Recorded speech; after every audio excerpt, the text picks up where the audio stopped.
دار لوگ آج کل کے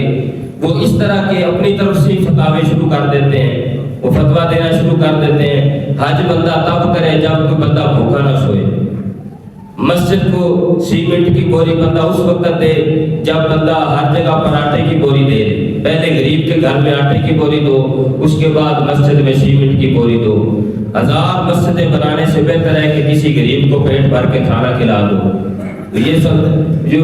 ایویں کسی نے بنا لیا کہ سوڈان کے اندر وہ ایک امام صاحب ہے، خطیب صاحب ہے، اس نے سب سے مختصر خطبہ دیا اور انہوں نے کہا جی کہ ہزار مسجدیں بنانے سے بہتر ہے کہ کسی غریب کو پیٹ بھر کھانا دے دو۔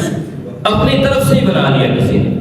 حالانکہ نہ یہ کوئی شریعت ہے، نہ کوئی شرعی مسئلہ ہے، نہ وہاں کسی نے بیان کیا ہے، نہ ہی اس کی کوئی حقیقت ہے، اپنی طرف سے ہی۔ اور میں سمجھتا ہوں کہ یہ شیطانی چالیں ہیں جو شیطان لوگوں کے ذہنوں کے اندر ڈال کر ان کو ایک نیکی سے ہٹاتا ہے۔ ایسا اسلام کا مزاج ہی نہیں ہے کہ آپ کو ایک نیکی سے ہٹا کر دوسری نیکی کی طرف راغب کرے، اسلام کا یہ مزاج نہیں۔ اسلام کہتا ہے کہ ہر نیکی کو اس کے موقع پر کیا جائے۔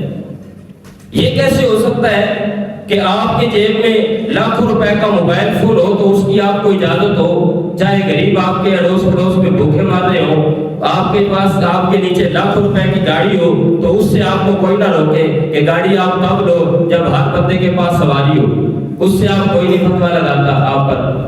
آپ کی جیب میں موبائل فون ہے جس کے بغیر گزارا ہو سکتا ہے، کوئی فتویٰ نہیں لگاتا کہ موبائل فون تب لو جب سارے غرباء کے پاس ذرائع ابلاغ آ جائے، جب سب کو کھانا پینا میسر ہو جائے، اس کو کوئی فتویٰ نہیں لگاتا۔ آپ کے گھر میں ٹی وی چل رہا ہے، اس کے اسباب چل رہے ہیں، وہ ساری چیزیں چل رہی ہیں، کیبل لگی ہوئی ہے، کسی نے آج تک نہیں کہا کہ کیبل کا بل تب دینا جب تم کسی غریب کے گھر میں آٹا پہنچا دو، آج تک کسی نے یہ فتویٰ نہیں دیا۔ آج تک کسی نے یہ فتویٰ نہیں دیا کہ موبائل فون تب رکھنا جب تم کسی غریب کی جناب ہمدردی کرو، آج تک کسی نے نہیں یہ کہا۔ حالانکہ چاہیے تو یہ کہ گناہ سے روک کر نیکی کی طرف راغب کیا جائے۔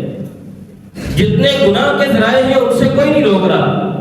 اور کہتے ہیں کہ مسجدیں بنانا چھوڑ دو اور غریب کے گھر میں آٹا پہنچاؤ۔ اسلام یہ کہتا ہے کہ مساجد بھی بناؤ اور غریب کے گھر میں آٹا بھی پہنچاؤ۔